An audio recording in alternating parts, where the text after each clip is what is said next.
to our next guest. More music, that's what it's all about. This is Layne Allen, whom we'll be talking to in about 4 minutes. Here he is with Lighting a Cigarette.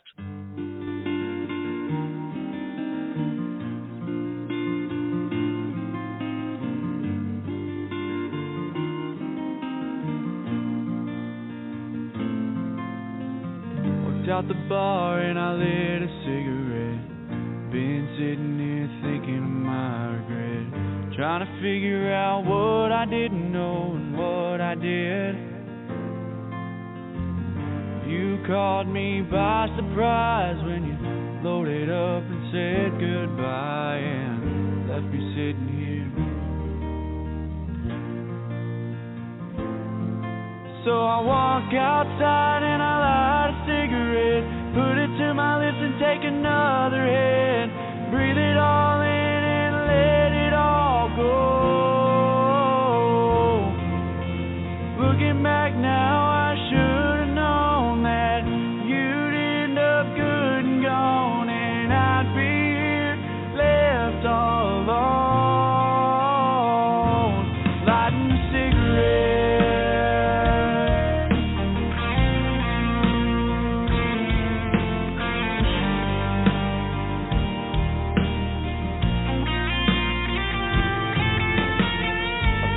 Stumbled my way to the bed. The pain's gone, but you're still in my head. And I'll wake up in the morning knowing that you'll still be gone, and I'll be sitting here. So I walk outside and I light a cigarette, put it to my lips and take another hit. Breathe it all in and let it all go. Looking back now, I should have known that you'd end up good and gone, and I'd be here left all alone, lighting a cigarette.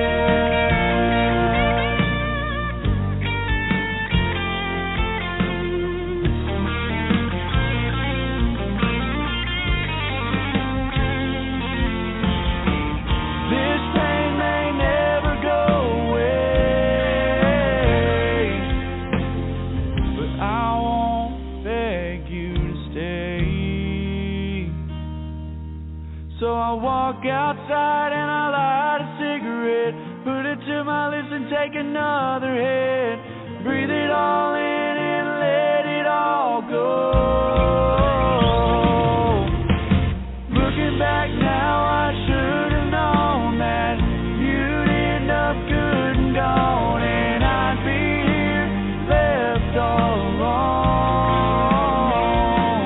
lighting a cigarette.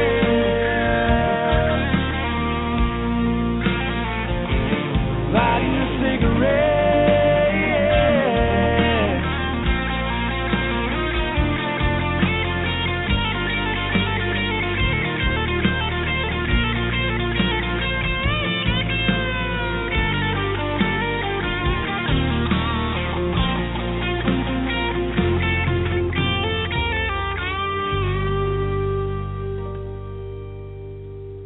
Lighting a Cigarette. That's Layne Allen, who is here to sit and talk with us for a few minutes now. Come on in here. Say hello, Layne. Howdy, guys. How are y'all doing? Doing great, Layne. Thank you for joining us today, and it's good to have you here on the show. Let's see if I've got my notes straight. You're from Beaumont, Texas? Yes, sir. That is where I'm from, born and raised. Already. I've been through there, I think, twice. I never got to stop because I was always in a hurry. You know how it is. You get in a hurry to get where you're going. And so I never really got a chance to stop there, but I have been through there. Let's see, at 21, how long have you been singing professionally? I started and played on my first stage when I was 13 years old, and I've been doing it as a job ever since then. Well, what made you wait so long, so late in life? I mean, 13 years old. I commend you. I had my first gig, I think, I don't remember exactly, but I'm going to say it was somewhere around the same age. I had to. I was the MC for our high school, for our entire school's Christmas performance, where every grade we had, all 12 grades, had an act, and I had to memorize all this stuff, and it was a mind bender, but it bent my mind so much that I've been doing it ever since. And here we both are, young starters, later on in our career. What have you been doing to get where you are now, 8 years later? Man, we you got to stay on top of it and stay on the grind, and that's just really what we've been doing. 13, whenever I had first started doing it, I was doing just acoustic stuff. It was just me and my guitar. I would go out to these bars wherever I could get in to play. And I was doing that, and then I met a man by the name of Troy McManus, and he was doing acoustic things as well. So we kind of came together and made a duo type thing, and rocked on that for a little bit. And then probably about 2-3 years ago, I finally got my own band. That was my band, and we just anywhere that'll take us, we'll go. Absolutely, I understand. And you've definitely grown well over the last 8 years. Not only have you grown your fan base, of course, which is that's a prerequisite. You got to do that. But you've also got a couple of chart hits that have gotten some great radio success. Lighting a Cigarette, which we just heard here, and the other track we're going to play after we chat with you a while, Drinking Again. Smoking and drinking sounds like, about the only thing you're missing from a good country catalog is let's see, you got to have a pickup truck song and a My Woman Left Me song, and you should have the whole thing there, right?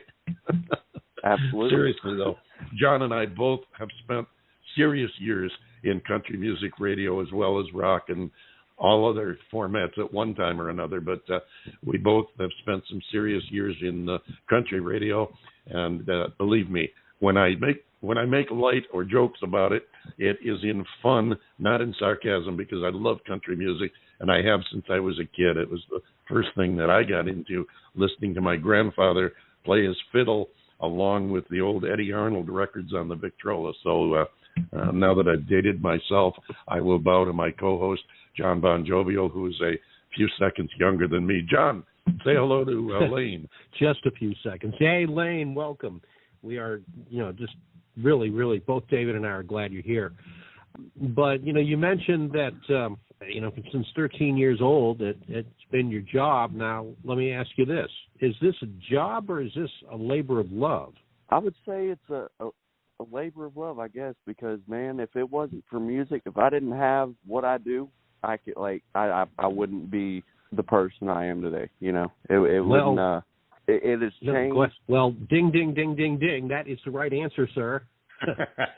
Johnny, tell them what you won. Nothing.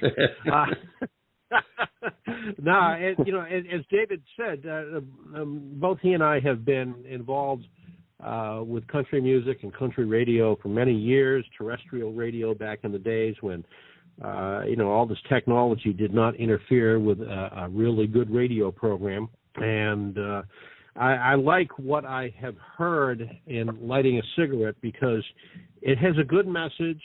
You've got a good storyline there with it, but you've also got a nice contemporary country sound as well, mixing it in with a more traditional sound. And that, while it may sound stereotypical, it's not really, because I think that's kind of hard to do.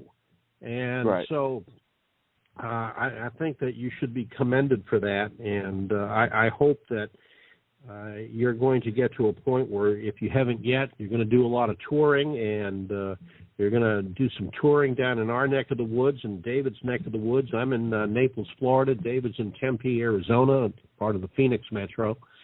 And I know I'm stealing Dave's thunder here, but if you ever do make it to our two locales, we really, really want to know, because we want to come out and see the show. Oh, absolutely.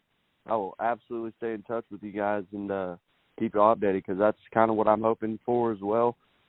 We haven't really done any big touring as far as going to multiple states. I mean, I've made it out to the far side of Louisiana over there and stuff like that. So, I mean, we've gotten out some places. We've definitely, I've got bigger steps that I'm wanting to take for sure. and I'm going to ask you one more question, then turn it back over to David.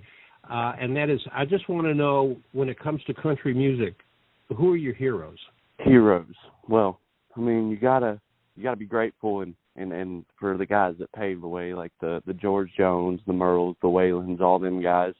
As far as idolizing people and wanting to be in those shoes, I would probably have to say, to be honest with you, they're newer artists, but guys like Cody Johnson, he really set the bar for what I'm wanting to do and the path that I'm wanting to go with my music, if that makes sense.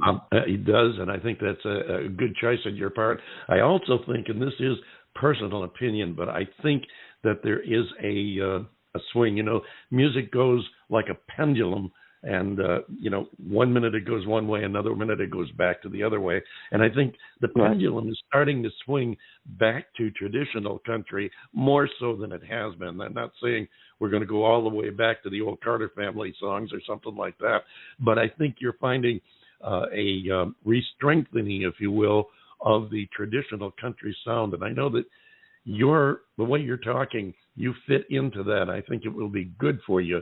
And you talk about building and taking, climbing your stairway to bigger success. It looks like you've already gotten off to a good start. I know you opened for Neil McCoy and Eric Pasley. Yes, sir. And those were both great experiences. It was awesome getting to meet Neil McCoy. I mean, I grew up, my dad listened to him, and that Bubba's got his beer goggles on. So I got to meet the guy that sang that song. So it's one of them whoa kind of moments. Absolutely. And great experience for you, too, because you get to see them in action, as it were. You can feel their presence and the way they command an audience, the way they interact with them, which is very important because, as you probably already know, once you step onto that stage, if you can interact with the audience and get them in the palm of your hand, then you've done your job. You've got something going. And I've had many artists ask me, many emerging young up-and-comers ask me, well, I'm doing my first live gig on stage, and I'm opening for this other person. What do I do? And I said, basically, you go out there and do what you do the way you do it, and make the audience forget about the star of the show. You become the star of the show. You just take over the stage, do your thing, and if you're doing it well, everything else will fall into place. And I think you've got that.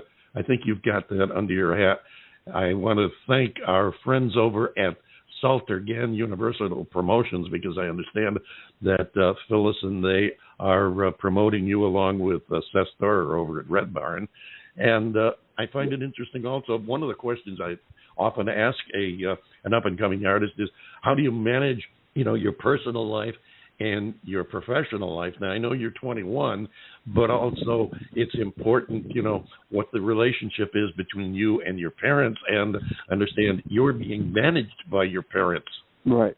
So as far as the relationship goes, and kind of trying to keep it separate with them being my main source of management, because I like to call my dad my dadager, because there you go. I like that. Since I was 13, I mean, it's been him. He's reached out to these people, got me these shows that I've gotten, and got me to the point to where I've gotten. But we keep it separate. He jokes around to say it's weird that I'm working for my son, and I'm like, don't look at it like that. We're both on a journey together. Yeah, that's beautiful. How we like to look at it.